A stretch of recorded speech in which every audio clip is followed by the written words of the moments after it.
Okay. Test, test, test. Can you hear me? You can hear me. Okay, hi, hello. Nice to see you again. We get to sit down today, so that's a change. So hopefully a few more of your fellow participants are going to arrive while I'm talking. The format for today is kind of unorthodox and pretty different to what we did on Monday. So I'm going to begin with a presentation where I discuss some of the constraints on transformation to the food system in the present. Today is our day dedicated to how things are in the world now, a little bit of discussion of COVID and apps and stuff that's become very relevant to our experience of food, especially in cities. And after that, we're going to have a focus group. This is essentially the process by which companies, governments, scientific groups test prototypes, test new developments. And we have two chefs, Sue and Remo, who have come to join us from Zurich, and they have brought a prototype food with them that you guys are going to try and give us responses to your experience. It's a bit experimental, it's a bit arty. We've never done anything like this before. Very excited. Okay, so yeah. Oh, I missed a very important part of that. We're also going to have a Zoom call with Sean Raspet and Lucy Chinen, who are artist, writer, and co-founders together of a company called Nonfood. I'm going to talk about them a bit at the end of this presentation. They're zooming in from San Francisco, so it's 8 a.m. for them, and I'm sure they'll be on time. Okay. In his unfinished utopian novel, New Atlantis, published posthumously in 1626, the philosopher, statesman, and nature philosopher Sir Francis Bacon depicts a mythical island with an experimental garden where vegetables are grafted and inoculated in the hope that they will end hunger and ultimately vanquish death. We make by art in the orchards and gardens trees and flowers to come earlier or later than their seasons, explains the head of the island's intellectual society, Solomon's House, a group dedicated to the knowledge of causes and the secret motion of things. We make them also by art greater much than their nature, and their fruit greater and sweeter and of different taste, smell, color, and figure. The birth of agriculture is pinpointed in some strains of anarchist thought as the moment when the ills that plague modern society began to cascade out of control. This is not the beginning of the dream of equality from their perspective, but its conclusion. This idea has its own mythic origins in the biblical fall and in the ancient Greek narratives of Prometheus and Pandora. Stories that seek to explain how struggle, toil, and aging entered the world. The harnessing of fire by man is historically connected to the release of energy from food. In The Work and Days, one of the first farmers' almanacs ever written, which was produced by the poet Hesiod around 700 BC, the source of growth and life is hidden within grains. To access it and to make use of it, mankind must borrow fire, the fire that had been freely available until Prometheus tricked Zeus out of the best cuts of meat at a sacrificial dinner. I think a lot of people know about the myth and the stealing of fire, but I don't know that everyone is quite aware that the reason Prometheus was punished was precisely because he misbehaved at a dinner. Humanity's punishment for Prometheus for Prometheus's lack of dinner time etiquette is Pandora, in whose famous jar hope remains after all the other evils have spilled out. It is precisely this obscure, hidden hope kept back in Pandora's black box that represents humanity's belief that it might one day build its way out of whatever problems it encounters. Among techno-pessimists, this means an endless cycle of arrogance and punishment that will continue ceaselessly until we find a way to end our curiosity. Another name for Pandora is Anisadora, or she who offers up gifts, a name that aligns her with fertility, the earth, and soil. In this sense, she is like Adam, the man created from dirt, whose curiosity in the Garden of Eden was rewarded with more than he wanted to know. Both Pandora and Eve are misogynistic archetypes that are central to Western cultural history. It is not, in fact, the loss of fire, which is actually restored in the story, but Pandora herself who is man's punishment. In this way, mythology aligns our relationship to both technology and food as integral to explaining why we labor, why we suffer, and why we die. Francis Bacon's work makes very, very clear that it was artisans and not artists or philosophers who fostered the pivotal breakthroughs of his era, things like the compass, the printer, or gunpowder. Solve et coagula, the motto of medieval alchemists, refers to the disintegration and rebuilding of elements that is central to chemistry, but is also a method that can be applied to genetics, software, finance, architecture, economics, or jurisprudence. In his own time, Francis Bacon paid close attention to the failures and successes of both visionaries and charlatans working on the deep secrets of matter. Perhaps we ought to do the same. If you look back at the food trends that have dominated since about 2008, you'll struggle to find the widespread adoption of innovative or neophilic foods, neophilia being a love of the new. Instead, what we saw primarily was fast food classics elevated for a fast casual audience. In cities, particularly in the West, lunchtime village markets and food service trucks rolled in to simulate scenes of agrarian simplicity, but they still just served fried chicken and burritos, only now in a gentrified form. As writer Simon Reynolds, who some of you might know, has argued in the case of music, with food we are also stuck in a stylistic feedback loop, defined by skeuomorphism, nostalgia, and conservatism. In place of genuine experimentation and innovation, a formidable web of government intervention, intellectual property, and restrictive financing has made experimentation on a democratic and popular level almost impossible because the system is so rigid and inflexible. For example, I need to drink a sip of coffee, 1 second. For example, a lot of people believe that it is a cultural neophobia, that is a suspicion of new experiences, new tastes, and new textures. They believe this is the barrier that is stopping emerging food cultures from yeah, it's working, from becoming popular. But there's also an economic barrier. Every day, governments worldwide spend roughly $1 billion of public money to incentivize land-hungry, emissions-intensive, and climate-vulnerable farming, and everything from staple crops to beef. That figure rises to $700 billion per year when non-direct subsidies for biofuels, crop insurance, land clearance, drainage, and dams are included. It is precisely these zombie payments that dictate the crop mix farmers grow.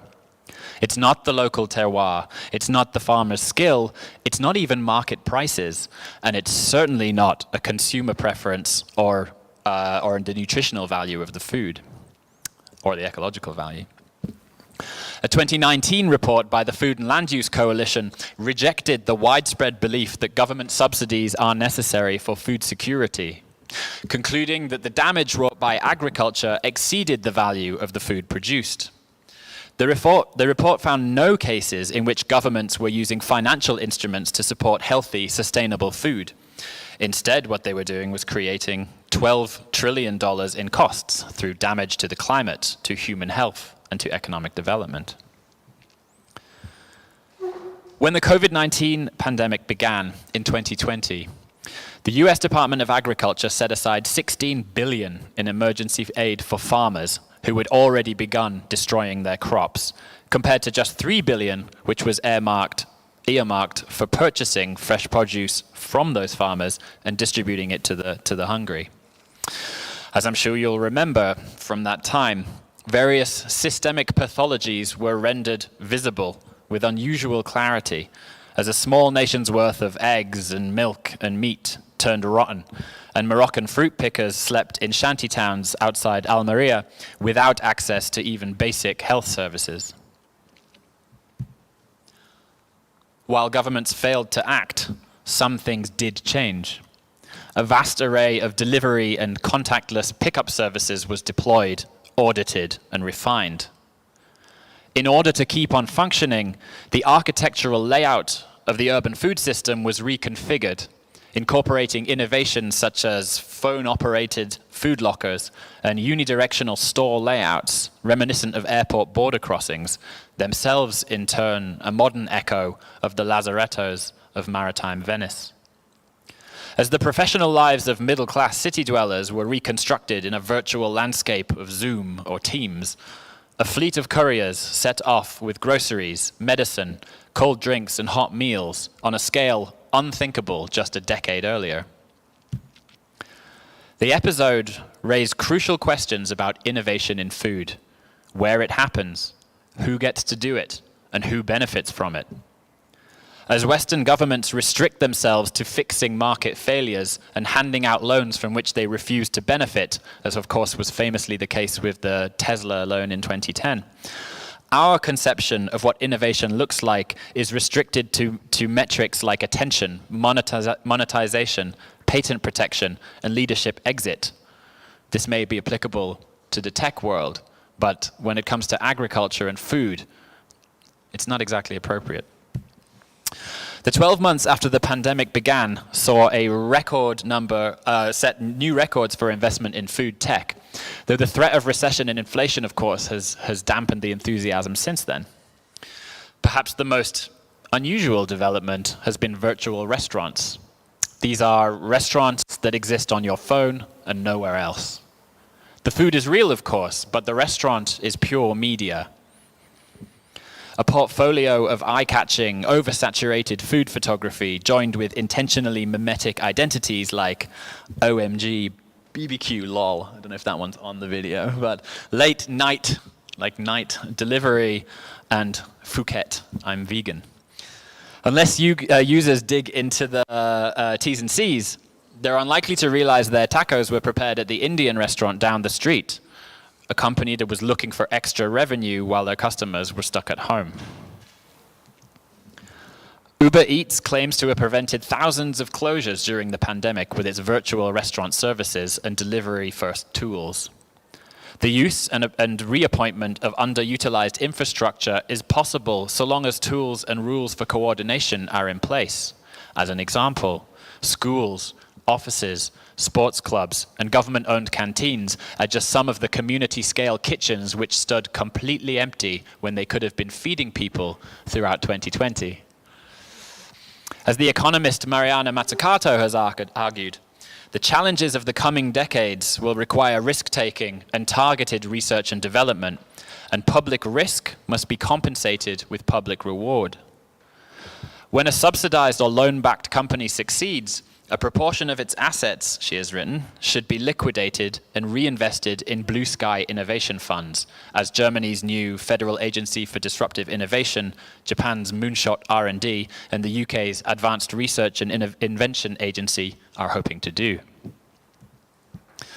Platform capitalists use technology to forge agreements between stakeholders, where public and non-profit groups prefer low-tech approaches like community fridges or food banks staffed by volunteers. State timidity is the counterpoint to state-like corporations such as Apple, Microsoft, Cargill, and the famous tractor manufacturer John Deere. And this, by the way, is their autonomous tractor, which is in a sense recognizably a tractor, except for the fact there's nowhere to sit in the cabin anymore.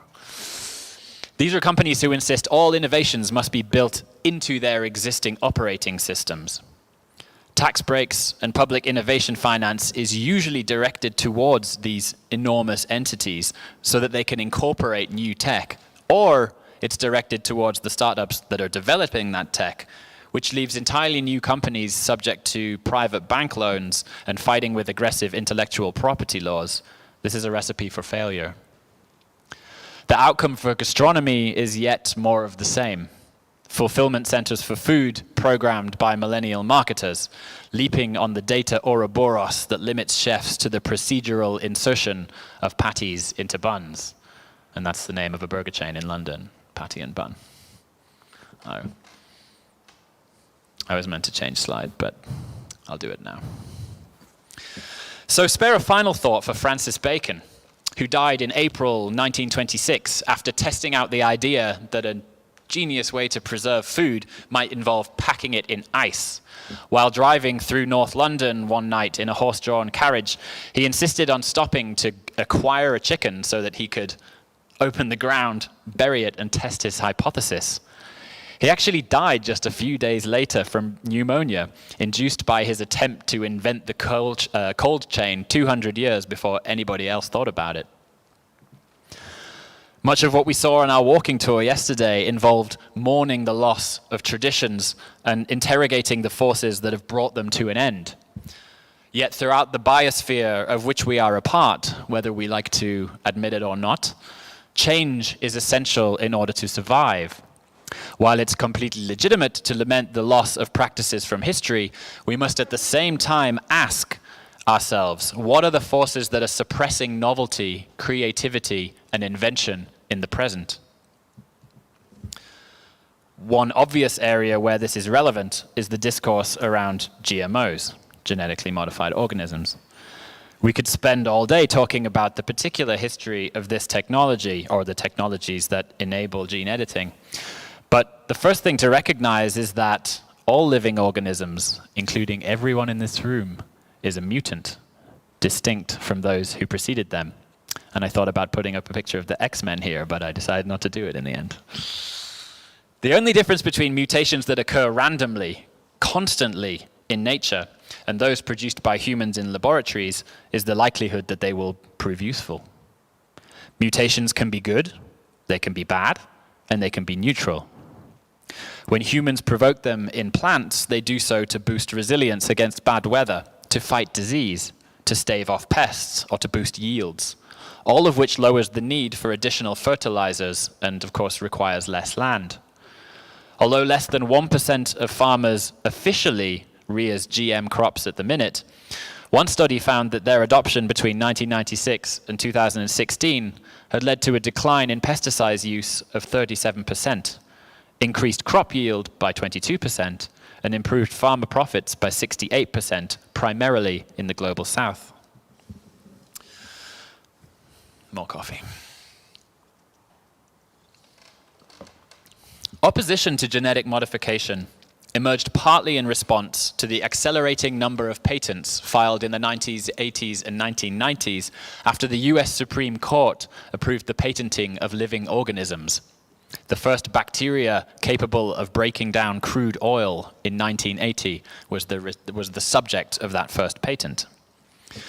This Supreme Court ruling created a business incentive for a fledgling biotech industry, but it also paved the way for biopiracy and bioprospecting, important terms. Terms which refer to ways in which corporations use computational tools to scour the earth for molecules, macromolecules, and genetic information for commercial development, and to subject to intellectual property laws that prevent anyone else from using what they found. This is a sort of genetic domain squatting, by which products which are natural, biological, and free from GMOs are locked away, granting proprietary status to seeds, crops, and genetic traits often bred by peasants and indigenous farmers, which is, of course, also biotechnology. It's just a different social and economic system that the technology is being born into. Whether out of a poor understanding of the science, or perhaps rival business and political interests, the anti-GMO movement has successfully provided a screen for the enclosure of the planet's genetic past and future potential, regardless of whether it was engineered by nature, farmers, seed breeders, or scientists. The term GMO strikes fear into every household, and yet how widely known is that there is a chokehold on genetic IP? Unless you are a farmer, in which case you definitely do know about it. After the mergers of Dow DuPont in 2017 and Monsanto Bayer in 2019, just 4 multinationals own 60% of the global seed stock. Taken together, the centralization of genetic resources and suffocation of experimentation limits the range of available options for the improvement of agriculture at a volatile moment when creative thinking is more critical than ever. Scaremongering about human involvement in the planet's larger molecular story has done nothing to prevent the sort of business practices that at least partly created that opposition to begin with. Inspired by his mentor, the illustrious and renowned Lord Bacon, the botanist Robert Sharrock published The History of the Improvement and Propagation of Vegetables in 1660, a text in which he attempted to apply his predecessor's learning to improve humanity's food supply. The book is a primer on modifying plants, written because, as he says, in agriculture and other manual arts, there is commonly a neglect and rejection of experiments. By 2025, we will have more information on genetics than astronomy. And yet data is meaningless without the means to recognize, sort, annotate, and restructure it. There is already exabytes of data housed in public databases, useful only to companies with enough wealth to own the powerful bioinformatic systems necessary to tap into their potential.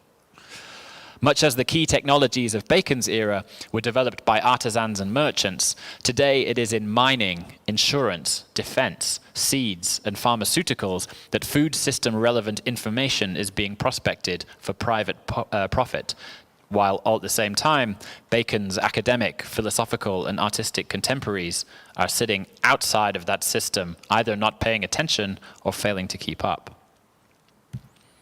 So the people we're going to speak to in 15 minutes, Lucy Chinen and Sean Raspet, they have first-hand experience of bringing an unfamiliar, a challenging, but highly promising and ecologically profound product to market.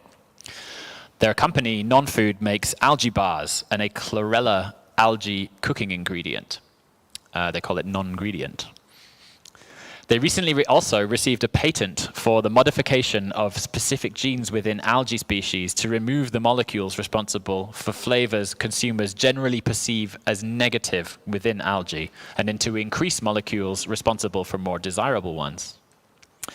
These gene edits may be key to the wider adoption of algae in cultures such as much of Western Europe, where its flavor is currently unfamiliar and a barrier to market expansion. And now I do know that it exists. I just had an algae salad for lunch at a place around the corner. And also, I don't know, in the UK context, lava is a very popular species of seaweed that is big in Wales. So it's around. I don't know if it's big in Spanish culture. Let's talk about it. So Sean is a chemist. He's also an artist whose work, and basically he works with the world of molecules and compounds and examines how they are perceived both and represented both sensorially by humans, but also in abstract systems such as law, administration, and technology. He also works as a flavorist on flavors for food and fragrances, and is currently technology lead at a company called Simulate, whose plant-based nuggets emphasize not how similar they are to chicken, but how they simulate the experience of chicken rather than making a perfect analog. It's an interesting distinction, and the question of how you market plant-based alternatives to meat is still an open one. A lot of different companies are trying different approaches. This is also something I'd like to talk about with you guys. Lucy is a writer and researcher who's made contributions to many projects, including the recent Half-Earth Socialism game, and also videos and political activist projects with the Dutch design collective Metahaven. One thing I should say is that she writes a really brilliant newsletter. She's contributing to the mailing list industrial complex. She's writing a newsletter for Nonfood that I would recommend that you all sign up, because she always brings out really interesting historical parallels or historical examples that are good to know for the kind of contemporary food context. Her most recent post was about reframing algae not as a food of the future, which is the way you often read about it on news stories and so on, but rather a food that has long played an important role in feeding and sustaining humans up to the present. So we have about 10 minutes before we talk to Lucy and Sean. what shall we do? Yeah, we can. Well, first of all, we can open to questions if anyone of you has any. And we know we touch upon some controversial, let's say, topic about food. So we would also like to hear your opinion about that, because our perspective changed a lot from the moment we started this project to the moment we are now on topics like intellectual property, genetically modified organisms, but also neophobia in general, right? So, yeah, I mean, this is probably something we will talk about with Sean and Lucy, but the experience of eating seems so straightforward, you know, when you've been doing it your whole life. But even like the neurophysiology of what happens when you eat is super complex and interesting. When you have a part of your brain that's above the top of your mouth called the olfactory bulb.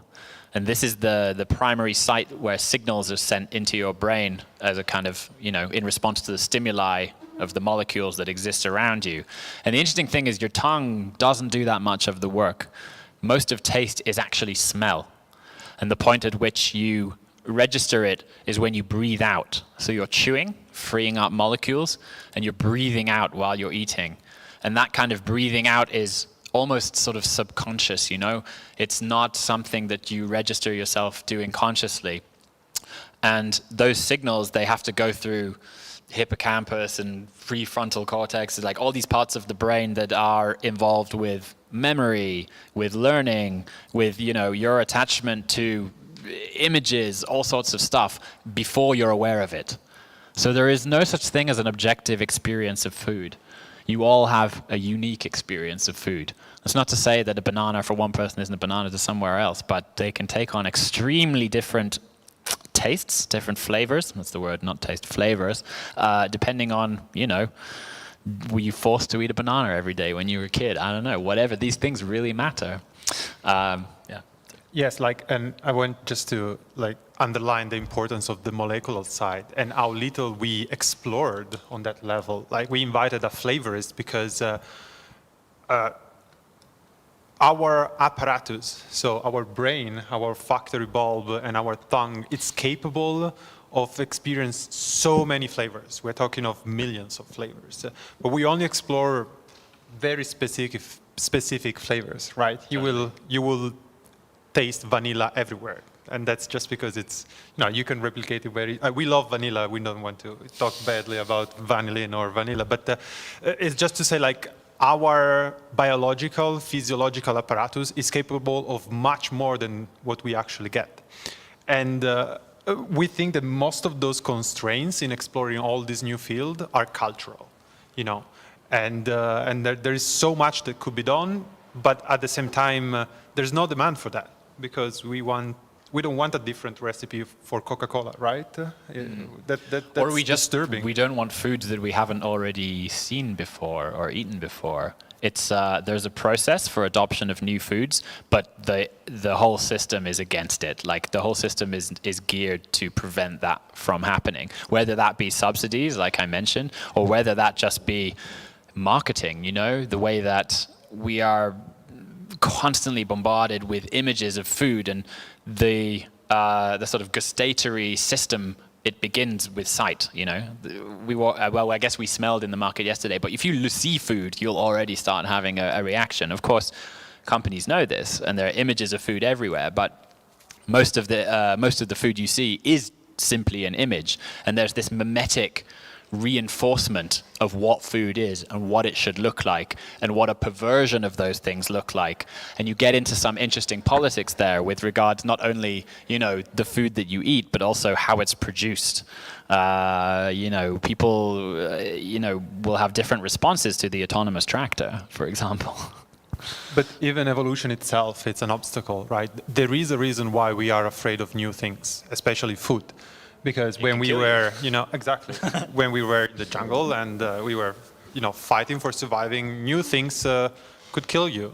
And so we we were selected by evolution to be skeptical about that.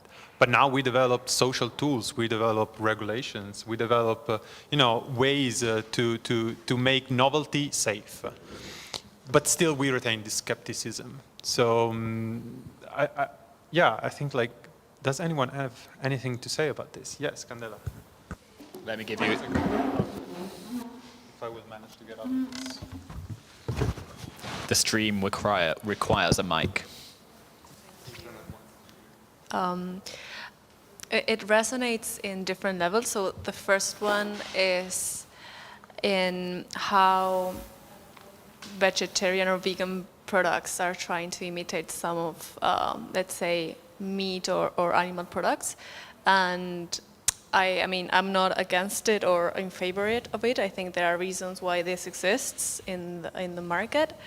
And what you said earlier about the experience of eating, because the product, it has obviously a flavor, but it also has qualities that have to do with moist, color, how it reacts with your own mouth and chemicals in general, the aftertaste, the texture, etc.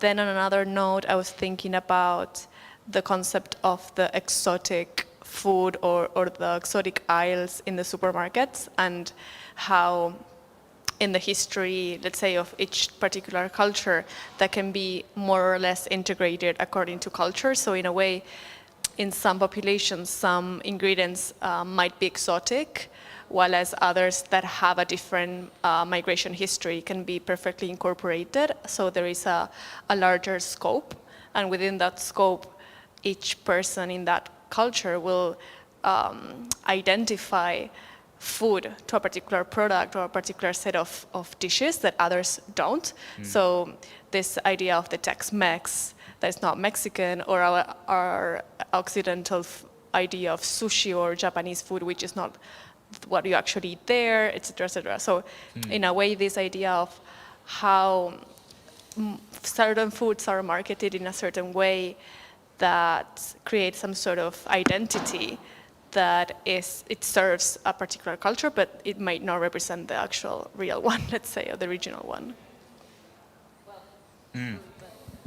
Actually, when they try to fake these smells and flavors and texture of the vegetarian meals, they try to make them similar not to meat, but to processed meat.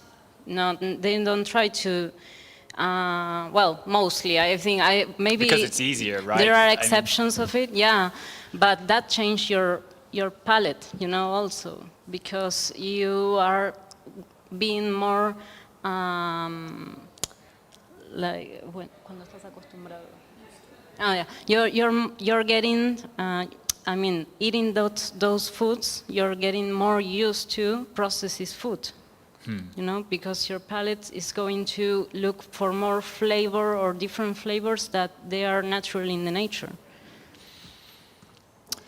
Okay, well, there's a few things there. Like you can imagine why the simulation or the production of a plant-based ham, or let's not use ham, like a nugget, is going to be easier than like the fibrous tendrils of like a steak. Like, I can understand that might be easier. And I mean, these kinds of companies, they have all kinds of different like missions for why they're doing what they're doing. Some of them are like diehard vegetarians who are just very into the ecological mission. Others assume this is going to be a growing market. A lot of the price valuations of these companies has like totally bottomed out in the last couple of years, having been extremely high at the end of the last decade. But I would probably interrogate your use of the word processed there, because I never really know what people mean when they say that. I don't know what's a processed food and what isn't. I mean, olive oil is processed. Like, there's a process that takes it from being an olive to being a liquid. So is your argument that, it's not a good idea to create analogs of processed foods because more people get into eating those kinds of foods? Or that, I don't know.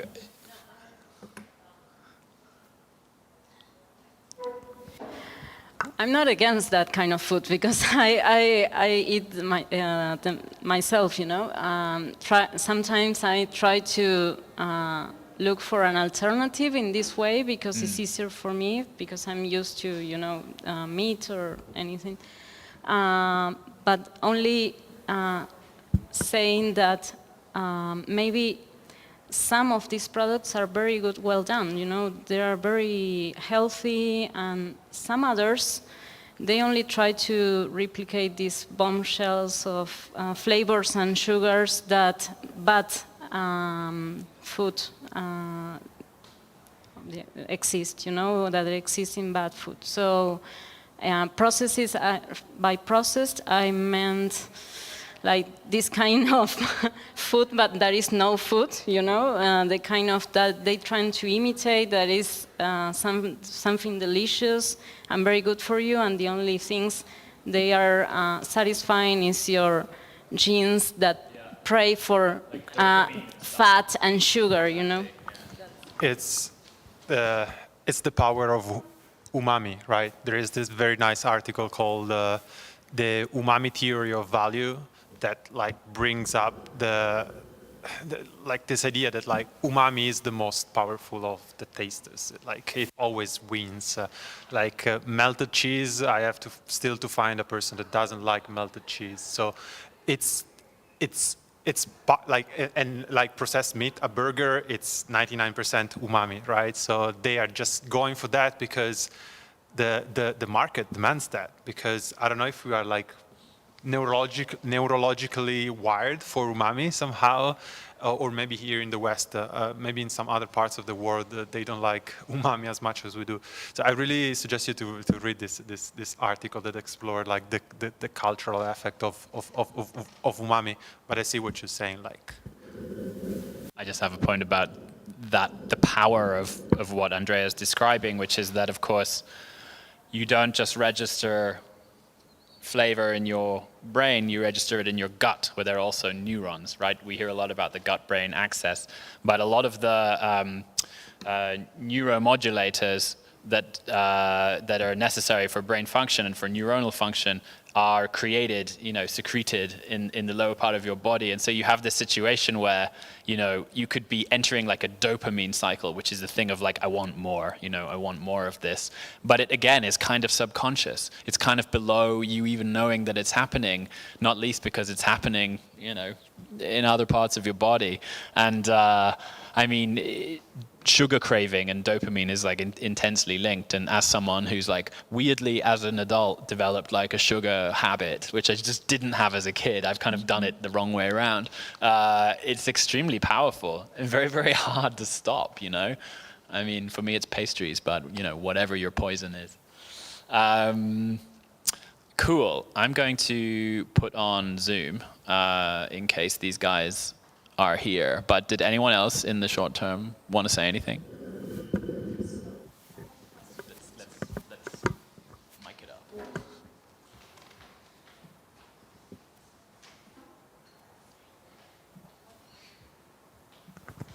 What is umami?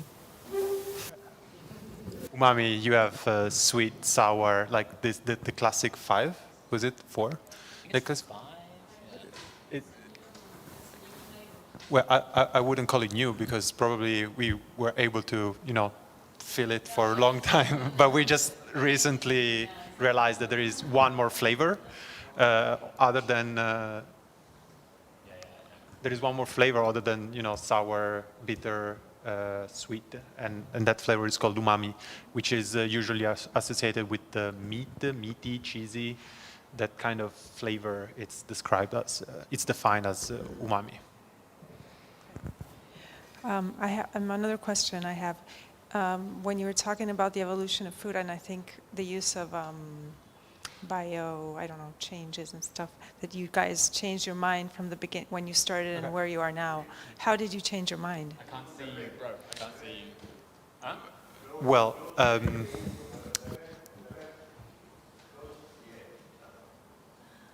I will reply to your question as soon as the infrastructural or technological. I get it.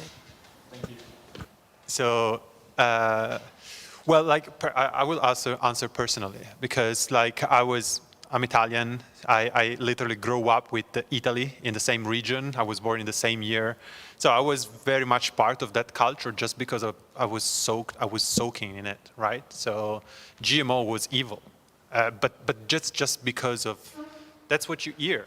That's what you hear. That's what your closest people are repeating, just echoing, not even repeating, just echoing. But then, like, you start reading, then you start looking for information, then like, and you realize that like that most of what you believe was purely ideological. There was no actual support, scientific support, or even cultural support to justify the idea that I had on that specific topic. Or at least that there are more nuanced way to approach the topic, or there are different arguments to, go on one side or on the other side. But just defaulting that because it's engineered, it's bad or it's dangerous by default. That was like a bias that I had, and now that I removed. I think that I removed. So in that case, like. It's a struggle against xenophobia somehow. The whole project on my side.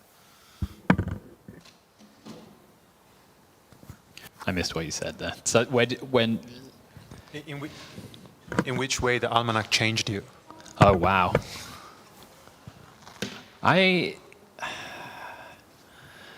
don't know. I think it's just like stuff like I was just describing about how we experience flavor and so on. Like. I would have had no idea. I'm also just super aware of like the ideological barrage that we are constantly faced with from not just, like go to McDonald's, have a good time, but also from the other side, like feel bad about your choices, feel shame. I mean, that was the word I put on the board in our the beginnings of our therapy session yesterday. So there's that, but I also just trying to be more like open to different ways of eating, I would say, like a bit more experimental. Not necessarily in like getting more sophisticated. It can be the opposite. Like I really loved what Lucy said on Monday.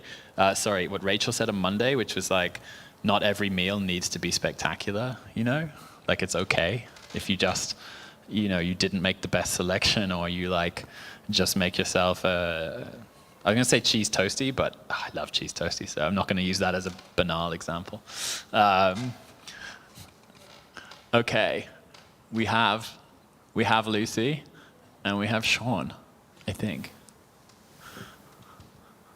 Can you hear us, guys? You're muted. Can we hear you is probably the bigger question. Anything. Okay. Ooh. So, Sean, you don't hear anything? Just shake your head. I have a feeling that it is to do with his earbuds, but because it gets He's either really cross or he's frozen. Oh, I think that's just his thinking face.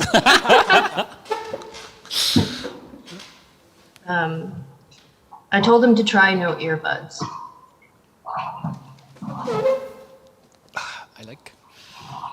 It's very awkward that we can't see without turning around. Lucy, I really think he's frozen. Yeah, I think he's frozen. Oh, okay. Maybe log back in, Sean, if you can hear this, which you probably can't. I'm telling him now. Thank you. Do you know what I mean? Like, we can't see them. Yeah, we need a third screen. Yeah, you don't really need it, right? Yeah, you've got the George Orwell 1984 like backdrop, so we can use the screen like a monitor. Okay. Yeah, he logged out, so you can go. Okay. Awesome. Can you hear us? Yeah, I'm here now. Sorry. Yay! We got Sean as well. Okay. Hey. Hi. Are you like at work, Sean? Kind of, yeah. I'm at this like facility where we're going to be testing some equipment. Yeah, so I'm just I grabbed a conference room here. Nice. Okay. Well, thank you very much for being with us. To fill you in on like what we're up to today, we just had a little talk about some of the constraints on kind of on emerging food cultures in the present, things like subsidies and IP. And now we're going to talk to you guys, and then in a little bit we're going to have a focus group because we have a prototype here in the flesh, which we're gonna sample and test and see what comes out of it. So I already filled the guys in on who you are and a little bit of what you do.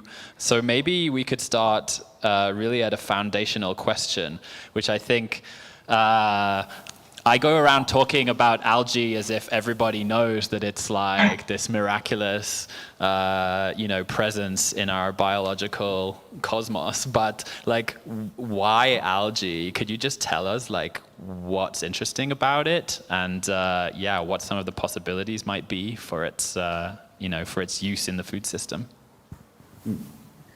I'll jump in, and Lucy, you can feel free to add to anything.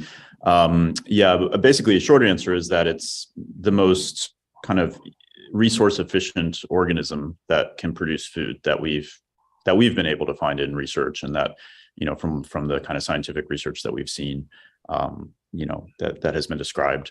It basically is extremely efficient at converting sunlight into usable, I guess, biomolecules that, the human body can utilize. And so, kind of looking with a lens towards kind of the food system and how, if we were to kind of redesign it to use less resources and kind of allow for, less kind of environmental degradation and things like that, then you would use algae as a starting point, I think.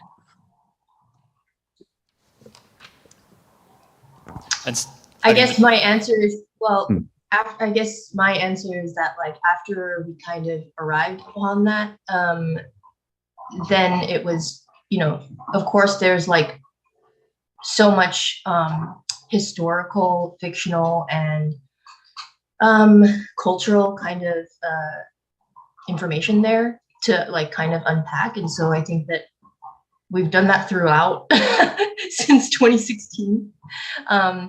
And, there's just like a lot of crossover with algae itself and its potential and its previous uses and other sort of solutions and stuff like that. So, Yeah, the presence of algae. Well, you must be sick of talking about it, I suppose, by this stage. 2016. This has been a little while now, but like, it's kind of cultural reputation and presence is quite interesting, and it'll be. I'm intrigued to know if it kind of transforms as it maybe becomes more of a kind of presence in our lives. But we just had lunch at a Korean restaurant, and I had algae there, but it is not, at the same time, it is not, super widespread. So I think it was talking to you guys that I first encountered the term neophobia. So I don't know, maybe you could define what neophobia is, and basically like, I don't know, what are some of the strategies for overcoming it? What are some of the, are there established ways to kind of engineer around neophobia, or is it an unsurmountable wall?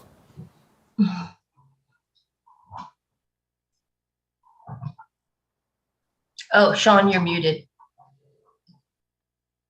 Yeah. Okay. In brief, food neophobia is just kind of the tendency to either fear or kind of dislike or be hesitant about new foods, new flavors. And yeah, it's basically, I mean, some people theorize that it's a kind of evolutionary, kind of trait that has evolved in that, if you imagine someone that's foraging in a wilderness and let's say, 90% of the berries they find are going to be, toxic in some way. Anything that tastes new, you're going to tend to only eat a little bit of it because it's strange. But then if you kind of are okay the next day, then you might come back and eat a little bit more.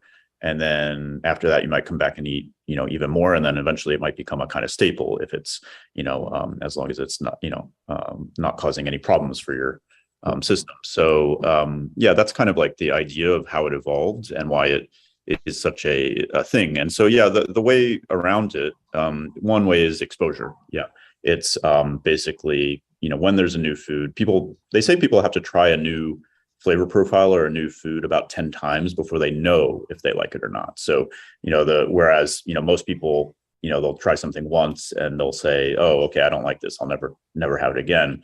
But actually, I guess the proper way to do it, to actually know if you like it, is try it 10 times. But, obviously that's pretty hard in the present day society when people are used to pretty much like going with a kind of hedonic kind of approach to food.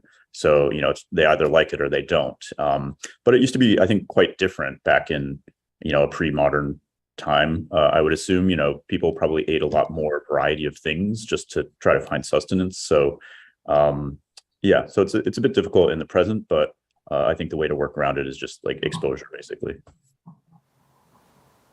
Lucy, do you have some thoughts on that? Yeah, I guess in some ways that was something that we've always kind of battled with, but like inherent neophobia. But I also think that, same in conjunction with like kind of the source of neophobia is like semi-disgust or fear. And that's also something that I think Nonfood has played with, both to our disadvantage and our advantage. Yeah.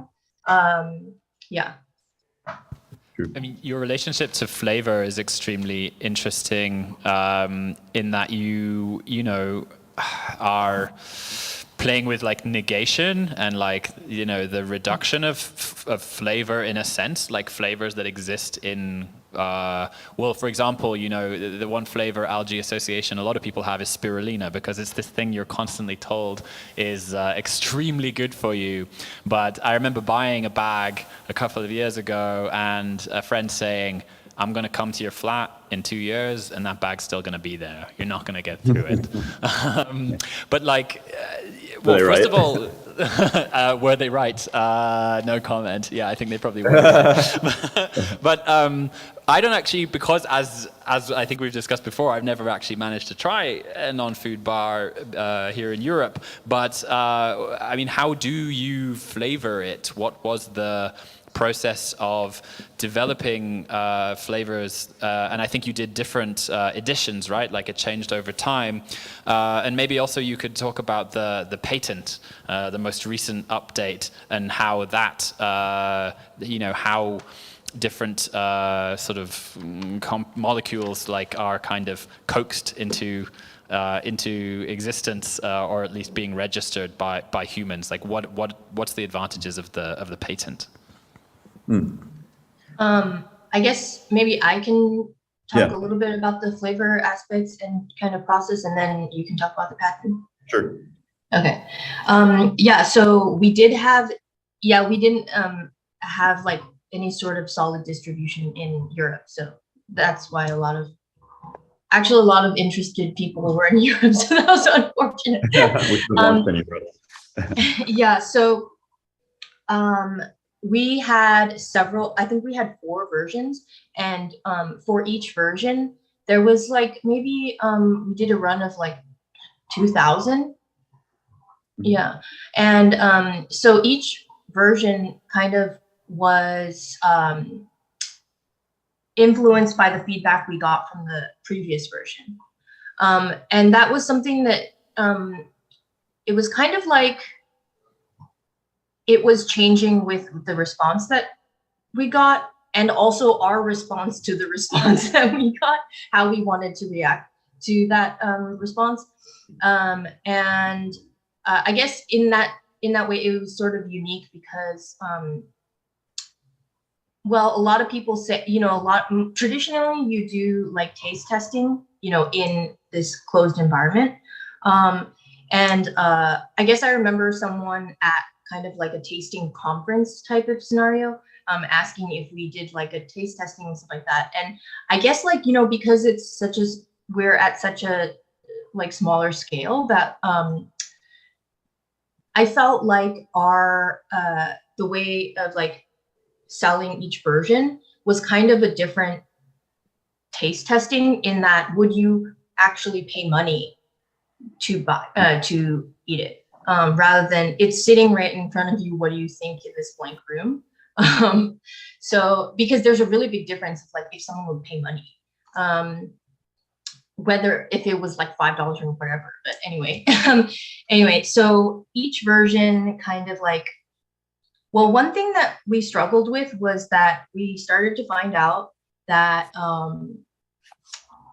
algae absorbs other flavors. It is very strong, and I don't know how exactly, but it covers it. so yeah. What were you gonna say, Sean? Oh, just like it binds to the flavors, or yeah, it's like this fine powder, and it can, yeah, you're right, it like absorbs it, or yeah, and then it has its own flavors that release slowly over time as well. So one thing that you mentioned, Philip, is that like you tried spirulina, and so that's kind of like the common access point for people is like as a supplement, and it's in that dried powder. And spirulina probably has like, in dried form, it probably has like one of the strongest flavors out of the microalgae. It's like very oceanic, very umami, but like also even in dried form, maybe even to like a bitter point. But so, and very, very green. Yeah. So when we were formulating the non-bar, at first it was kind of like we tried out making it taste more like something else, honestly. And then also it was a little bit confusing, I think, because everybody's expectation for essentially a protein bar is for them to be sweet, because that's what is on the market. And when we tried to do that, it's like, I think sometimes it's what people were used to, but it was also confusing because it was savory, and then also sweet at the same time. And so then we tried. Though it was like ours did have a little bit of sweetener, but we intentionally didn't want it to be like, berry flavor, like sweet berry kind of thing. Yeah, we thought that we were scaling. Yeah, I mean, I guess I always perceived it as very sweet because I'm sensitive to that. But yeah, but like in comparison to like a typical protein bar, it was like less. Anyway, yeah. So then when we started scaling that back, we introduced kind of like crunchies in it, and then and then I guess what was I gonna say? Yeah, the flavor kind of, we then started more going in the direction of kind of complementing the algae flavor, and it being just sort of like enhanced, not enhanced, but I guess at the same time toning it down, but also complementing it. I guess I just like abstractly was reminded of like this perfume that we saw that it was like, maybe it was by Dias Durga, but it was like kind of, it's meant to be like a perfume that enhances like, or mix in with your like BO or something. I guess same concept is what I was thinking of. Yeah. Oh yeah.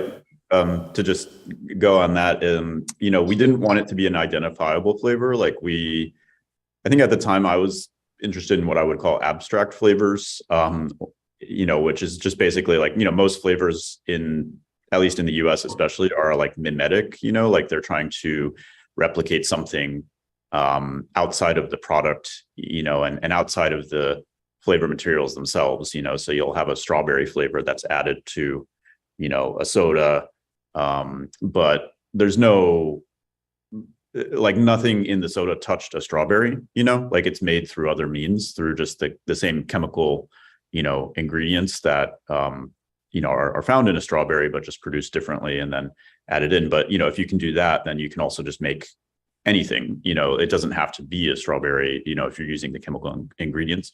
And that's what, that's how the non-food flavor was composed. But yeah, we wanted it to be, I think the first version, it was a little bit stronger and it had a floral aspect, which was kind of interesting, but people, I think overall didn't like as much. They thought it was a little bit perfumey. And then later we got, in a little bit more in the food space, a little bit more like nutty kind of like almond and walnut kind of notes. And then, but also like, maybe jam kind of notes, like preserved kind of notes. It was people thought it was like fig Newton. Fig Newton. Yeah, that was like the most common reference point. Yeah, matcha and then fig Newton. And as a well, lot like because the texture of a fig Newton in the middle is that kind of. Because as I say, I haven't tried it, so I don't really know. But do you think that was part of it? Is there a comparison between the innards of the fig Newton? I think it was. Yeah. It was a kind of similar texture as well. Yeah. I also wonder, I mean, Sean, you alluded to something there, which is, really fascinating to me, which is the kind of construction of flavors or of the compounds that produce flavors when applied to specific, matter. Maybe you could. I know that you've worked for Soylent and currently work at Simulate. Maybe you could describe a bit the process of flavor, creation and how. I mean, even if you were trying to achieve, the flavor of a strawberry. What are some of the different ways you could go about that? Of course, strawberry is such a great an interesting example for you to have given, because one thing that a flavorist who we interviewed told us was that what the flavor of strawberry is different in different regions in the world. So like the European version of strawberry flavor is different to the US version of strawberry flavor, is different to the East Asian version of strawberry flavor. So yeah, maybe just a little 101 on what the work of, creating flavors actually looks like. Yeah, I mean, there's a few different approaches. Currently I'm working at a company that's doing kind of meat analogs, so meats without animals. And in the meat context, there's some different ways that you would do it than in a fruit context. But so like a fruit context, it's usually like compounding, you would call it, which is basically just adding up the molecules, creating a formula. It's a lot like perfume. You're just adding different ingredients. Some of them might be some essential oil extracts, but for the most part, I think you would just use aroma chemicals.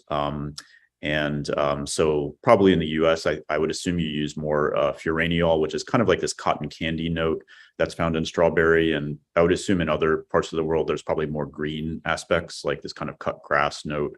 Each of those corresponds to, well, furaniol is a molecule, and then cut grass is, cis-3 hexenol, and some other molecules that give it this kind of green note. And so you just add them in, kind of one by one in certain proportions. And some of the molecules smell and taste a lot stronger than other ones. So you might add like 0.1% of cis-3 hexenol, and then you might add like 15% of furaniol, just to kind of balance it. And but it's basically just adding it up, and it's a lot like a perfume for food, is a way to think of it.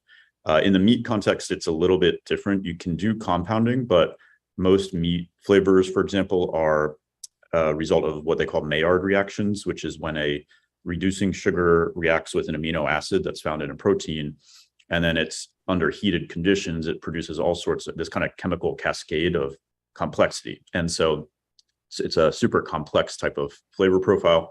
And so there's only so much you can do with compounding, because there's maybe hundreds of different types of molecules that are in a meat flavor. So they also have a thing called reaction flavors, which is like where you basically identify the specific amino acid and the specific sugar, and you kind of essentially react them together in a pressure cooker type environment.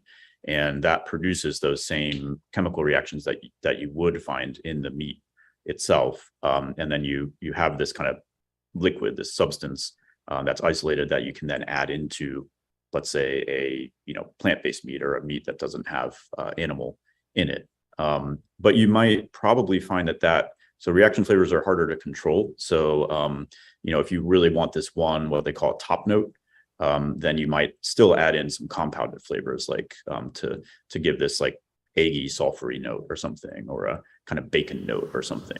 So it's often a combination in the end. I guess what I was just gonna mention that in terms of like what I thought was interesting about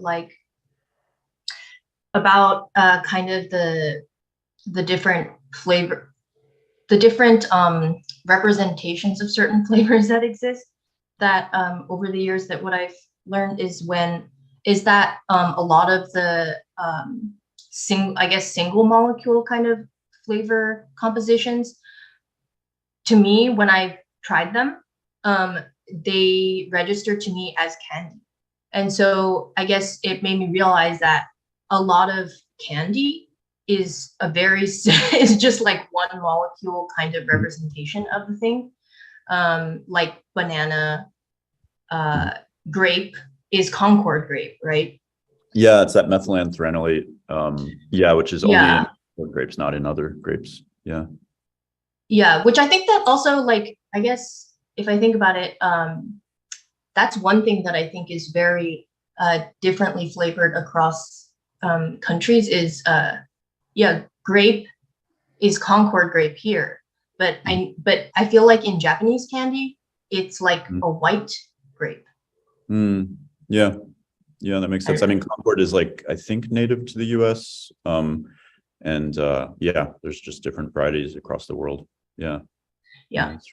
But I also think that it not only across countries, it also has changed throughout time, because like the biggest example I find is like with rose, because the rose that I remember from my childhood is really powdery and perfumey, and then now I think the more modernized version is including the smell of the stem and also the flesh of the petals, which is more sophisticated and, like, I think beautiful.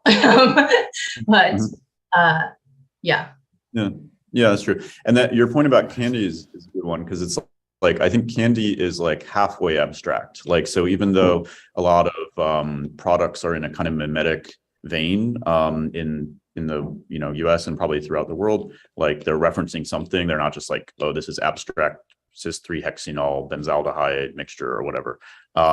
Even so, like the candy ones can be pretty close to a single molecule. I think sometimes it is just a single molecule plus sugar and like malic acid to give it a little bit of tartness. And so you're almost getting to like single molecule flavors with candy, which is interesting. And there's like a lot, that's where maybe playfulness still exists in the culture and in flavors. But, like Lucy and I have done a lot of research into like past food products and technologies. And there was a time maybe in the 50s and 60s, I think, when people were a lot more adventurous with like putting new substances in food and thinking of, new kinds of food formats, and, probably like pop rocks and just like a lot of like candy type things happened around then.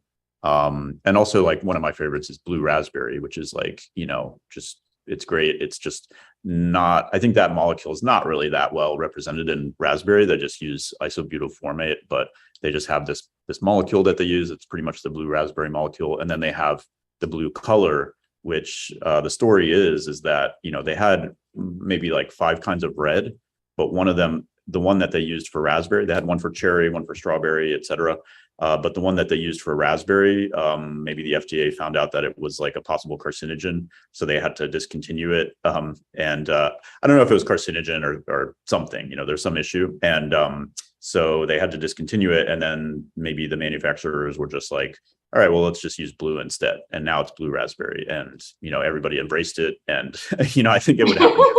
I think it would happen differently if the same kind of thing happened today, and we wouldn't have blue raspberry. So it's just kind of interesting how attitudes have changed.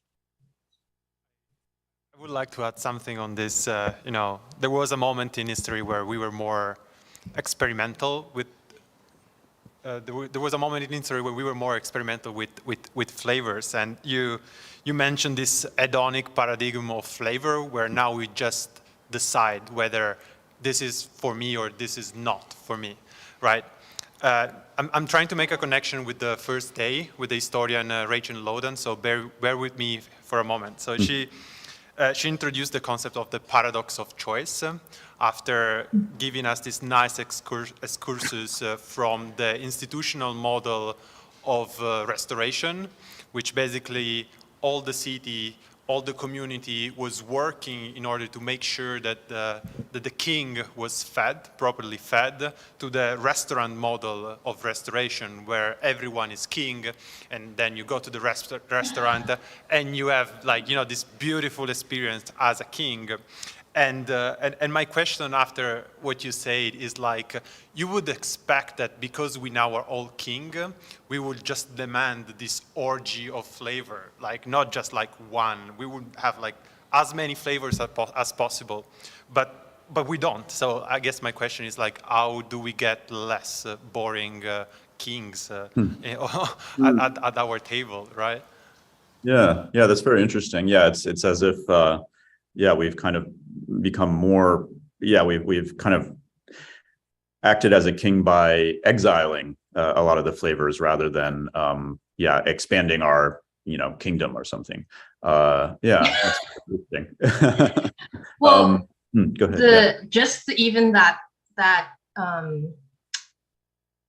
image of the king, we've definitely even said the word king, whenever we got different types of feedback about the non-bar, because the feedback was across the board. It was this, but then someone else says no, but more of this, less of this. It was just and then I think I remember feeling it was as if everyone who had $5 was a king, and they are entitled to their opinion about our entire business or something. That's what it felt like. It was the non-bar was a ticket that they bought in order to bother us and tell us their opinions about everything that they tried. Yeah, that's the dark side of developing products, and especially in the present day. I guess in terms of abundance of flavor, we don't really have abundance of flavor. We have abundance of the same flavors, a variety, slight varieties of the same thing, and we just have so many. And I think part of the overcoming neophobia that's also maybe part of that is just the result of capitalism, is that we just have so many options. And there's just one other thing on that, but I think it's people, when they say how their feeling or their kind of response to trying the non-bar, for example, everyone says it with such certainty, or when you say if you try any food and then you say, oh, here's what I think it is. It's not what I think it is. It's what it is. It's people say things with such certainty, and it's pretty interesting because I think you can be wrong, but on an individual basis, you're always 100% right because that's what you experience. That's your truth. But then statistically, you can kind of be wrong, or you can be a outlier in the population. If you studied, if you had 100 people try it, there might be 75% agreement that it's this, but it's always quite different. That was always striking, that people's responses were across the board, just different. But I think it's interesting because this certainty where you try it, you consume it, and then or experience it, and then you say what it is with kind of a feeling of objective truth. It's kind of different than, Lucy and I come from an art background, but it's kind of quite different than how we at least have been I guess, trained to think about visual art, for example, where you look at something and if it's a painting and it's ugly, or if it's a sculpture and it just looks crappy, that's meant, then you have to evaluate, okay, I don't like the way this looks, but like, now I have to evaluate, why don't I like the way this looks? And like, what is it about my cultural conditioning that like pushes me towards that? Or you might just kind of know because you've seen like 100 different paintings that look pretty much exactly the same. And so it's like a certain type of style, but there's not this like reflective distance that it has been kind of conditioned in anyone that's gone through an art degree. We don't apply that to flavor in the same way. And, part of it is because it's maybe so somatic, but I think also part of it is because maybe people haven't thought to apply it that way. Yeah, just to say something about what Lucy just said, it's kind of revealing and sad at the same moment that the last and most successful new flavor, which is like the taste of energy of whatever, the Red Bull flavor, it's connected to a very successful marketing operation, right? So like, it seems like if you want a new flavor, you also got to be like a super successful advertising agency and have a strong brand, because that's what will convince people to drink the same bad tasting thing 10 times until they realize, I like it. It tastes like this, and now it's part of my pantry, right? So, True. yeah. Yeah, Red Bull is crazy. Like, the flavor is crazy. Like, even last week, Sean and I were talking about it, and I told him that, like, when I was like in middle school, I don't know, like when I was like 12 or something like that, I definitely thought that Red Bull was like illegal for people under 18. Like, I just thought that it is in Norway. Oh, really? In Norway, you got to show your ID if you want Red Bull. And if you're under 16 or 18, they don't serve you a Red Bull. Yeah, I mean, children should not be consuming high amounts of caffeine. And then also I feel like the flavor is almost representative of how like weird and bad this thing is, but like it doesn't matter. Yeah. Like, yeah. There is this kind of like paradoxical, it's a little bit niche, but there is a paradoxical kind of flavor approach where you add bitterness to something, and that's usually in the like health food supplement kind of space, or like someplace like Erewhon or something. You would expect something expensive to be kind of bitter, and it's because you expected it to be doing something. Like people associate bitter with like botanicals and kind of functional, semi-medicinal kind of things. So there is that, and maybe Red Bull in a weird paradoxical way has something like that. It's so functional that the flavor is just weird. Yeah, obviously it's more on the artificial side of things, but yeah, maybe there's something to that. Oh, one thing that I was thinking about when, in terms of processing flavors when you try them, and this idea of like being right, I think that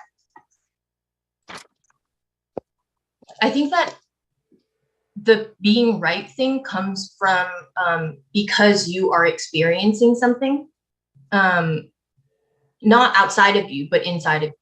And so because you're the experiencer, your opinion is reflective of, your experience. So that's right. But the thing is that you're also simultaneously potentially wrong because of consensus. But also, I think you could be wrong because of language. The language is so limited to describing the flavor that you're experiencing that you literally can't talk. Like you can't, like you don't have the words to say it. And you also, I think it really does take skill to and practice to like identify certain things that you're sensing. And like, I think if you just don't have the language or you haven't practiced that, then you might say the closest thing, but the closest thing might be pretty far away from what you're describing. And in that way, you could be wrong, I think. All right. And then one thing to add to that, sorry, before we go on to the next topic. So yeah, this thing about language is, I think, super relevant, super interesting. And I think it's pretty known that in the West, in English, especially, and I think other kind of, European languages, there's not a lot of words for scent and flavor phenomenon. I've read this study and written a little bit about this topic in the context of a study for that looked at the Jahai people, which are they have a more hunter-gatherer type, society and food system. And so they do live in kind of like a more tropical rainforest region in primarily Malaysia, I believe. And so they actually have quite a lot more words for scent phenomenon and flavor phenomenon. And they did kind of like almost like a consumer test or sensory test with trying to identify flavors, and they had a Jahai person, and then they had English speaking people, and it was something like even like Big Red chewing gum, which has like a really cinnamon kind of flavor, and they had people smell like certain molecules like cinnamaldehyde, which is the main molecule for like Big Red, and the Jahai people they were like really easily able to like say like 3 words in their language that really described it, and there was like a huge kind of agreement, like those 3 words, but people in speaking English like were really struggling for any sort of word, and I think almost no one like correctly identified anything, as either cinnamon or Big Red, and so that's pretty interesting. And the other thing was that their vocabulary had a lot of like abstract words. So in English, it's like when you say most smell related terminology is saying this smells like this. So it's kind of still mimetic. This is floral, which is another way of saying it smells like flowers, or this is fruity, which is, saying it smells like fruit. But there's, kind of abstract, more broad kind of aspects of scent, and this Jahai language kind of encapsulated those. And so they were able to kind of like categorize a scent in a pretty high level of detail. Yeah. There was something you told me before when we were chatting about a flavor workshop that you gave over the summer, and just how much we are influenced by things that are going on around us. I spoke before you guys got on the line about the way that signals move through the brain, through parts of the brain associated with memory and with learning, and how it's all packaged into that neural cascade. But even what we think of as being we think of flavor as being kind of true because it's our own experience, but there are things perhaps even going on around us that are influencing us. Maybe you could tell us what you did for that workshop and what kind of things you found.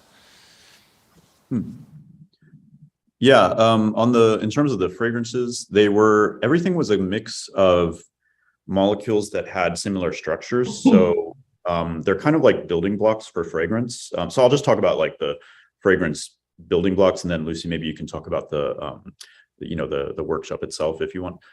But in terms of the fragrances, like I think we had about 70 different little vials, and each one, had maybe between 2 and 5 molecules, and they all had like a similar structure. And part of the idea was to use chemical structures as the fundamental kind of like building block to make a fragrance, but also to kind of abstract those structures. So it's not just cis-3-hexenol and maybe cis-3-heptenol, which is just like the same molecule, but with an extra carbon. It's not just one molecule, but it's like kind of a blend of multiple molecules that all have a similar feature, but some difference. So it's like variations on a theme, or in some ways it's like a layer of abstraction coming from this kind of fundamental physical building block. Was the way that I saw it. So they have scents that you can't necessarily pinpoint, although there's some reference points probably if you smell them. But I would say a lot of people had very different reference points when they smelled them. But maybe Lucy, if you want to talk about like the structure. Oh yeah. Or I can talk about it. Well, in the beginning, I think on the first day is when they were all just smelling them in groups, and then kind of describing what they thought it was. And so because it's like because it's not, it's sort of like an essence of a group of a type that they were smelling. And so I think a lot of the time there was pretty much a consensus. And I forgot what exactly the smell was supposed to be in this instance, but it was like, maybe everyone thought it smelled like synthetic or something. Like, and I guess one guy was smelling it, and this was like, he was maybe towards the end, and he was like, oh, I want to smell it. And then he was smelling it, and then he's like, it's a little bit like peach. And this was like totally out of what everybody else was saying. But then, I was sitting across from him, and I was like looking at him, and then I just looked a little bit to the side, and the girl next to him was had like a can of sparkling water that was like peach flavored, and there was like actually like a peach pictured on the can. And I'm just like, I mean, I didn't say anything. But then actually he even pointed it out like after a couple seconds. Yeah, it was like a visual subconscious cue that kind of led him to interpret it as peach. Yeah, because I was wondering, like, is it emanating from the can, or did he just? Yeah, I don't know which one it was. Yeah. But it's like the Sorry. woman that was drinking the peach didn't call it peach. I don't think. No, she didn't. And she didn't see, her, being the one that's drinking it, didn't see this big peach logo on it. So she would maybe you it was expect visual. to have like, you would expect her to have more of that association if it was just based on the scent or something. But anyway, yeah. Maybe because her brain got the dose of peachness that was expecting, while the other guy just saw the image and his brain was craving for peachness and complained. Yeah. That was the way to complain with the rest of the group. Yeah. You mentioned the word synthetic just a second ago, and it's funny because that is a word where certain associations crop up when you hear it. But I think that whether those flavors that we imagine in that instance were synthetically created or not, meaning built rather than extracted, is kind of unknown.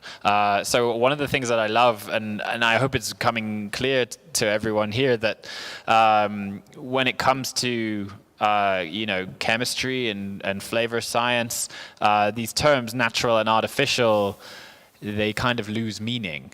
I don't know if you have any thoughts on that, guys, but it just seems, once you get to at the molecular level, I often wonder, we often talk about the example of vanillin, right? Because there's a long, interesting history of synthetic production of the taste of vanilla.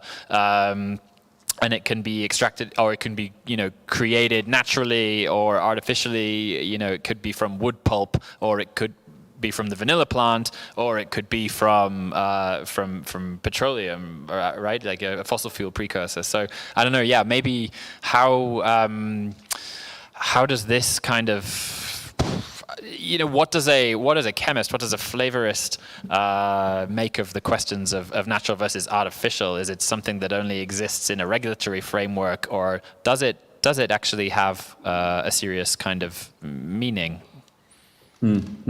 Yeah, I guess and this has probably been I think the word is hobby horse for like many years, where I just like go on a little soapbox and talk about this. But especially, I think in the US, I think Europe, similar, where people are just like, oh, artificial is bad. Everything has to be natural. Natural is much better for, your health. It's much better for like the environment, all this kind of stuff. And it's kind of really absolutely wrong.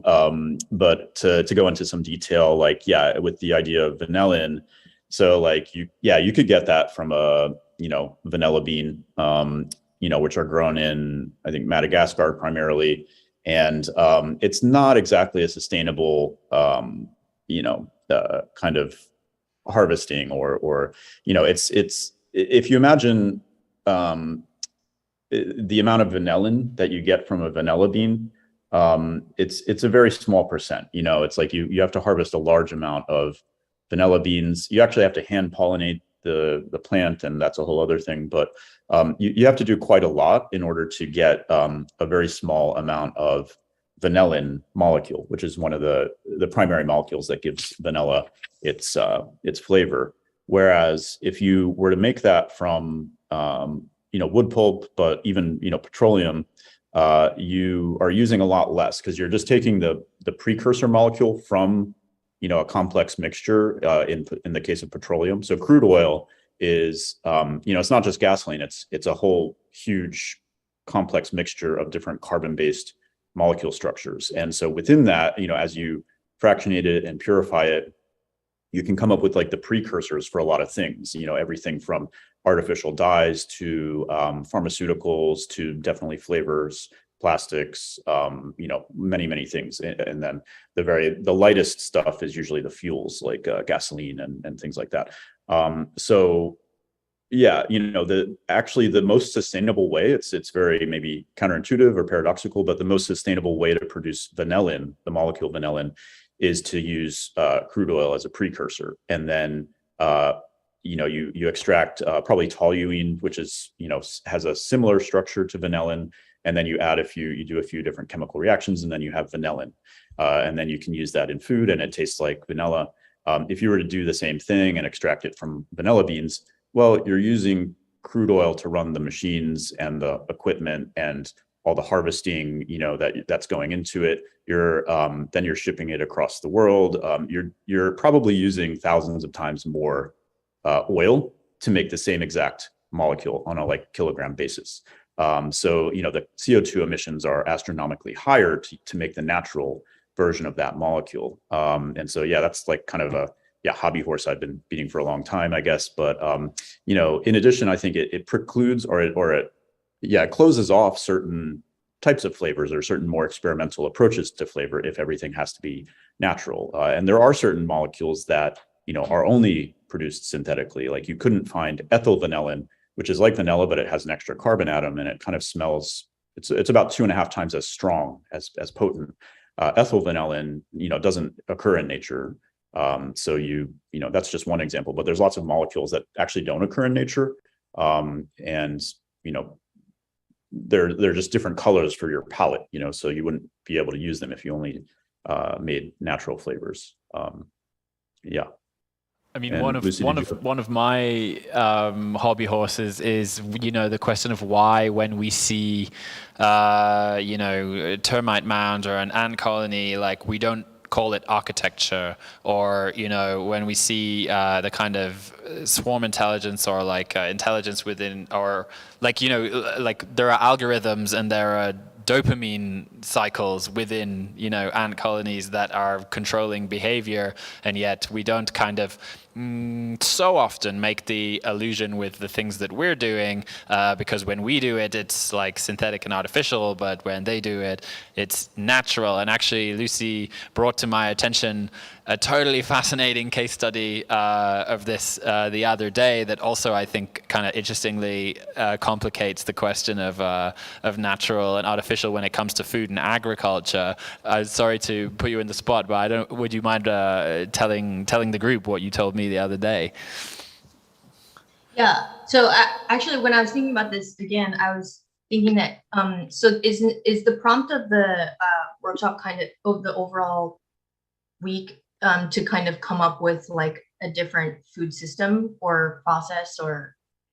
The guys haven't got the brief yet, so I'm kind of breaking the spell a little bit. But we're going to be looking at urban, processing and feeding and production kind of typologies, ways that this can kind of happen on the same site. So Rachel introduced the concept of institutional models for feeding, where you have to belong to a military or a family or a religious order in order to kind of get fed, brought through to the restaurant model, which is, as Andrea talked about it, the kind of the king, I have the ultimate choice and all the rest of it, and there's no mission anymore beyond taste and beyond the kind of the kind of pleasure principle, if you like, or the ultimate choice. And then we're thinking, you know, ahead to 2050, which is when so many of the kind of interesting food research programs kind of, you know, they point, because we have all this demographic predictions and so on, you know, what might be the next model, like what comes after institution, restaurant, what comes next. And yeah, we're going to kind of do a lot of speculative stuff on Friday. Does that make sense? Yeah. So the reason why I was bringing that up was because I think that that's something that came, like, kind of a different system from existing systems came to mind when I was looking into this ant example. And so this ant example is, I think it's called Atini ants, but they're basically the leaf cutter ants, and they're the ones that, like, you know, collect and these pieces of leaf, and then they're like, basically, if you look up photos, they're like holding it like on, like, above them, and then just like walking. And then if you zoom out, they're just like little tiny leaf cuttings, just kind of like moving across like an inch from the floor. But they actually don't eat the leaves. The leaves are just a substrate for cultivating fungus. And they've been doing this for so long. I guess it's like they think that they started doing this maybe 50 million years ago. Or no, not doing this, but this is when, about 50 million years ago is when they started cultivating basically at an industrial scale. And so, but not only at an industrial scale, at an ant scale, but also they've been doing this for so long that the fungus cultivar is unique to that farming environment. So it doesn't exist anywhere else in the world. And I guess that fact also was of interest to me, because that essentially means that, I mean, in some ways, is it artificial? You know, because it doesn't exist anywhere else outside of that environment. And also, I thought it was quite advanced because, well, it is advanced. And not only do they cultivate it, but, you know, they have the same problems as human agriculture does, where you have other types of fungus and other types of bacteria that could potentially come in and then kind of weaken the crop or like make the crop sick. And they, in their microbiome, like they have certain, I guess, secretions, either they're thinking maybe with the ants, it's maybe through their saliva when they are like cutting the leaves, but then that acts as kind of pesticide. And I guess it's like they think it's somewhat similar to kind of like penicillin. And so a few things there is like, yeah, the fungus itself is unique to that environment and customized totally to them. And also they've customized their own kind of body to be able to extract the most nutrients from this food source. And so one thing that a few things that I think are interesting in this, if you're trying to think about other systems, is the fact that they are producing on an industrial scale. And so, like, to me, you know, I think the dominant kind of thought when you hear industrial scale is like McDonald's or like mass production of corn, soy, which is then like bad. And then you think like bad, but like artificial, but but in the case with these ants, it's not bad, and it also exists in nature. So that's kind of an interesting question. And so if you think about it further, like, so what is different from their industrial scale to our industrial scale? I guess one thing that I thought of was, in our industrial scale, we have so many different types of crops that are not necessarily very nutritionally efficient. They're kind of random. I mean, well, of course, there's a history to why those crops are, subsidied and everything. But with the ants, they only have this one crop that they've expanded to industrial scale, and it is like built for them, and they've built their bodies for it, and so it's like the only thing that they need. And I guess that it just opens up kind of questions about in comparison, if industrial scale is not bad and designed foods are not bad, what is wrong in comparison, what is wrong with our system compared to their system if they are also producing at an industrial scale and also designing foods? And just one thing, it points towards like monocultures, like exactly. we tend to think of monocultures as bad, but maybe they're just like not the best food. But like maybe if it was like a more perfect like food source, maybe a monoculture would be ideal, because like these ants only raise one kind of fungus. It's not like they have like a whole variety in their diet, but their own like genetics and digestive system are like tailored to this fungus and vice versa. So, in addition to industrial scale not necessarily being bad, then, it points towards maybe monocultures not necessarily being bad. Although I think, it's interesting because we've always, as like in Nonfood, we've always been thinking, we have to break out of the particular like staples and monocultures that are used in the food system. But maybe at the same time, we're proposing another monoculture, which would be algae. But maybe it's just a better monoculture. So I don't know. That's just an interesting like kind of question. And the difference between a extremely high, bioreactor tower or something which can live on a city block and feed, a quarter of the city or whatever, versus, the horizontal, smooth suffocation that goes on with a kind of crop monoculture at present. Though, Lucy used the word efficiency, and I think this is like super interesting, again, paradox, because on the one hand, we often think of the, brutal efficiency of industrial production and so on.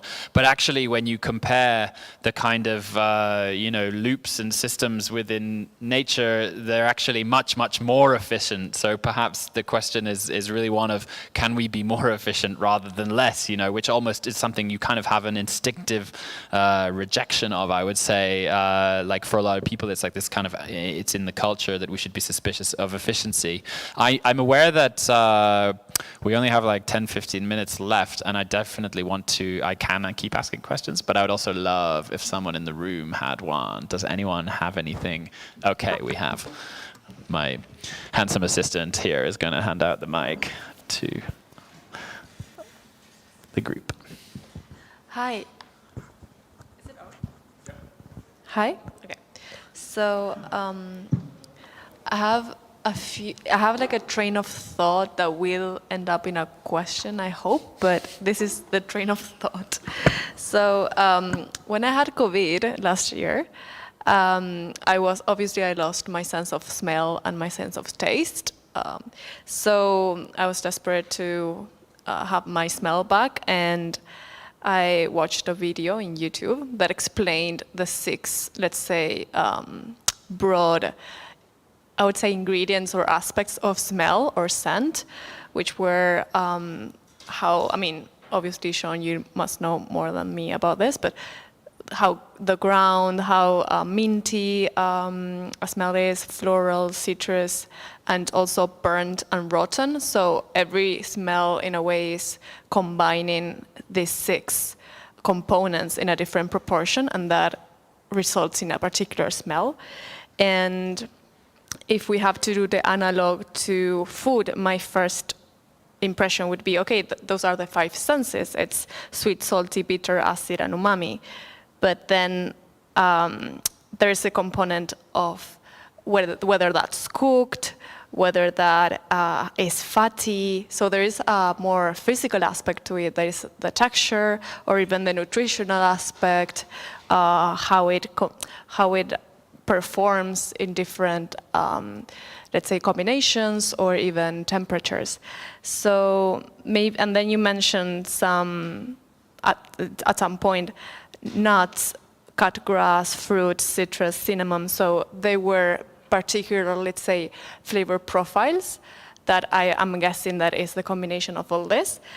But because this, we're talking about food, and in food is physical, and our senses of smell and taste are related. So in a way, we smell, but we also, when we eat, we also, in a way, are activating our smell. I was wondering, how is this, let's say, molecular level of flavor engineering, let's say, how abstract is it, and how it interacts with the physical dimension? Does it affect the texture? Does it affect nutritional aspects of food? Or is it virtually just molecular? I think in terms of how it affects the physical, usually the flavors, like the total flavor in a food is usually less than 1%, of the actual flavor molecules. And in fact, it's probably a lot less than that in most foods. And then in terms of like within that flavor, you might have 30 to 100 different, types of molecules. So one of those molecules, one of those kind of aroma chemicals is probably much less than even 0.1%. So it doesn't have usually it doesn't have a very significant impact on like the texture or other kind of, physical aspects of the food. That there's some exceptions to that, I think. But that's, to answer that question. But I think your other question was maybe related to the 6 kind of categories, and kind of whether they, how abstract. You were asking about like how abstract it is on the flavor side. I think within the flavor industry, they have things like that they call reference standards. If they're talking about something earthy, they might use the molecule fenchol, which is actually found in limes, but it's also has a kind of earthy, slightly minty aspect. So that would be, so like if there's a group of, like a panel of kind of flavorists, and they're evaluating a flavor, they might give it a score of like 1 to 10 for earthiness. And, maybe before they do that, they would have all smelled or tasted fenchol and kind of agreed that fenchol itself in its pure form, or like in a, by itself, is a, 9 out of 10 for earthiness. And so they'll kind of use that as a way of evaluating something that's put in front of them, and say, okay, well, this is a 3 out of 10 on earthiness, and then it's like a 7 out of 10 on citrus, and then they might use orange oil as like a citrus reference standard. I think there's probably a lot of other categories that they use, but I think that's interesting about the 6 categories. I mean, certainly it's a pretty good like kind of distillation of the entire range of scent into just a small number of groups. And in terms of how abstract it can be, I think certainly a lot of flavorists are using the chemical name, or like they're understanding it from the impact of like one specific aroma chemical, or maybe a certain type of extract. And I think in that sense it could be abstract, and maybe in their kind of mind it's a little bit abstract, but usually the kind of goal is to get something recognizable. But within, as we talked about with strawberry, within strawberry, there's like, hundreds and potentially limitless ways that you could interpret that. So there is a lot of like, I think there is a lot of like playfulness or elasticity in the concept of that, that they're working with in terms of like the fruit reference point. And just one thing also in terms of the basic sense, there's basically about 400 different types of receptors in the human, what they call olfactory bulb, which is inside the nose, and that's where it's kind of like your taste buds for smell. And and each of those receptors is sensitive to a range of molecules, not just one molecule. So the kind of like space, like, so in vision, we have about 1 million colors that we could perceive. But they say that the space of perception for scent is closer to like 1 billion, or no, actually 1 trillion, sorry. Because it's like all the colors that you can see are a function of kind of red, blue, and green wavelengths plus just light and dark. And so that's basically 4 things that result in 1 million perceptual items, I guess. And so if you look at 400 things, then that's just a huge, astronomically like bigger space for experiencing scent. So while the 6 different categories are probably a good synopsis of like what we encounter on a day-to-day, it's still probably pretty hard to encapsulate that whole range of like 1 trillion possible scents that you could smell.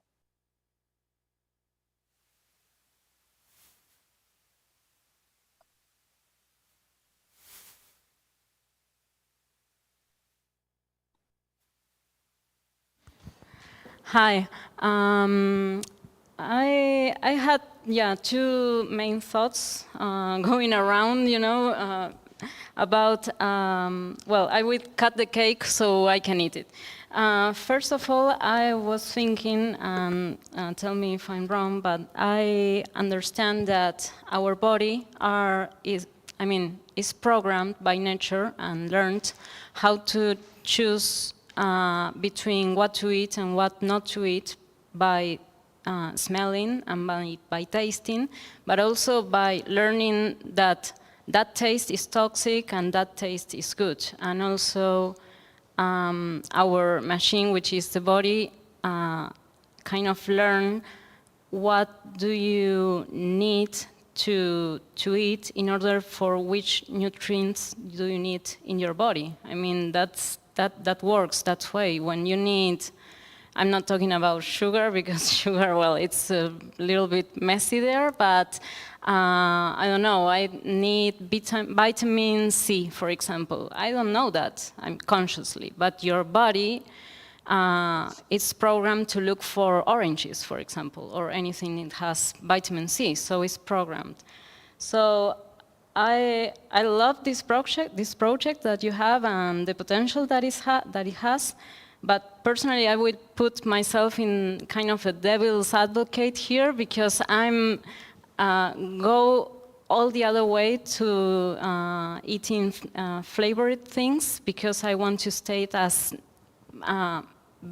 my basic programmed as far as I can, So I was wondering, what about the nutritional value that you add in the products that you produce, and if they match the flavors that you produce, if you match the nutritional value of the food, of the algae, with the flavor and the connection of the food that you try to emulate. Yeah, that's a good point. And those kind of associations like citrus and vitamin C, they kind of are the result of, just life experience, and eating an orange, when you're young, or perhaps even when you're like while you're in the womb and your mother eats an orange, and then you then get vitamin C, as well as maybe some of the flavor is kind of, goes through the system or something. Anyway, like it's a kind of long process, and it's very, I think it's a very deep kind of association.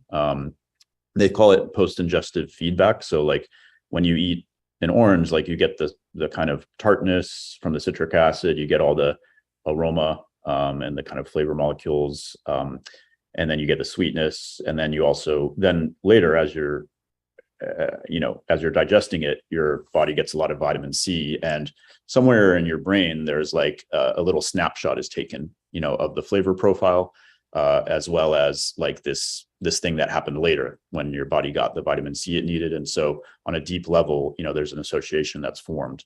So yeah, your point about kind of like matching maybe some of the nutrition profile that people encounter on a day-to-day basis, and trying to match those flavor notes to the product, I think it's very interesting. We didn't really take that approach. I would say that, the product offers a lot of protein, and so you associate that with a little bit of like a umami, typically. And there's some umami just like naturally occurring from the algae, but we didn't really do much to enhance that side of it. We did add kind of, more like we talked about, kind of somewhat abstract kind of fruit, floral, nutty, jammy kind of notes. We actually did add some vitamin C, but that was more for a preservative effect. So it had vitamin C, though it didn't have very much in the way of citrus notes. But yeah, I think that's an interesting idea. It does have a lot of nutrition, so we would be pulling from a lot of different flavor categories, and I guess that's ultimately what we did.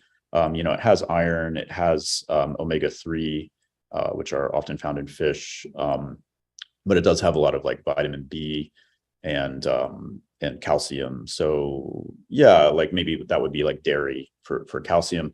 So, and we had some kind of somewhat dairy notes, or at least coconut kind of lactones. But it wasn't really how we approached it, but I think it's an interesting idea though. Yep. Go for it. Turn it up. No? Sorry, good. Okay, thank you. I had just a curiosity question. I would like to know how many different artificial flavors have you add to your algae bar? I mean, how many? Yeah, it's about 50. In the different versions, it was different. I think we probably had 30 in the first one, and then we, made it a little bit more complex for some of the later versions. But yeah, it's approximately 50 different like flavor molecules. Yeah. And I guess one thing, because people might be interested in this, but there are certain like acceptable limits that you can put different flavor molecules in food. So you can't just put like as much as you want. There's like certain limits in the finished product that are basically calculated by, in the US, it's FEMA, Flavor Extracts Manufacturers Association. So the FDA kind of outsourced its safety evaluation because there's so many flavor molecules. So the FDA kind of outsourced its flavor safety evaluation to a consortium of flavor companies, which probably sounds pretty bad, but I think they do it. I think they're understood to do a decent job of like actually testing the safety of these things. And again, they're used in very, very small amounts, and many of them, I would say the vast majority of flavor molecules that are added to food are already found in other foods, like vanillin is an example of that. Yeah, and why, do you know why it's 50 and 100 or 1,000 different flavors to, why have they said just 50? I don't know. Do you know the reason why? Why did we use 50? So, I approached it, as a composition. And so I think a general principle, that I would use is like, I don't want to add more than is needed. So similar to like, if you're making a perfume, like you want to have a certain level of complexity, but you also want structure, and you don't want to add things that aren't necessary. And that's also just practical because, at the end of the day, I had to like mix the flavors together. So if I'm mixing 50 different things, that's still manageable in a few hours. But if I was mixing 1,000, that would just not, be very easy to do. So it pretty much comes down to that. Great. I think we have to take a break before we start our own subjective, objective, discursive, experimental experience here today at Matadero. But I want to say thank you so much. Every time I talk to you, I learn something mind-blowing and new about this thing I'm doing every day. And we're all about alienation at Black Almanac and embracing it, and I think you help us get a little bit further towards that. So thank you so much for joining us, and thanks for your work. Cool. Thank you. Bye. Bye. Bye. So guys, we're gonna take a break. Do you want to talk about? Okay, so we gonna divide you in two groups. And I would say like the table in the front row, so you 5 people, you're going to be on the meeting room that we will show you. It's on the other side. We can just meet outside of the room at 6:30, so in 10 minutes. While 15 minutes just. 15 minutes, yeah, okay, so 25, yeah, 25 minutes to 7. We're gonna, so you 5 people in the meeting room outside there in 15 minutes.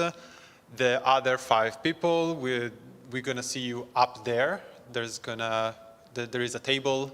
You can just go there, sit there, and we're gonna serve you the prototype that Remo and Sue have brought us. So there's gonna be a little bit of eating. We're gonna have a nice conversation around what's going on in the plate and in your brain and in your mouth. And at the end of it, there's gonna be just like 4 questions. You don't have to write anything, just mark, like tick a box. And that's our focus group.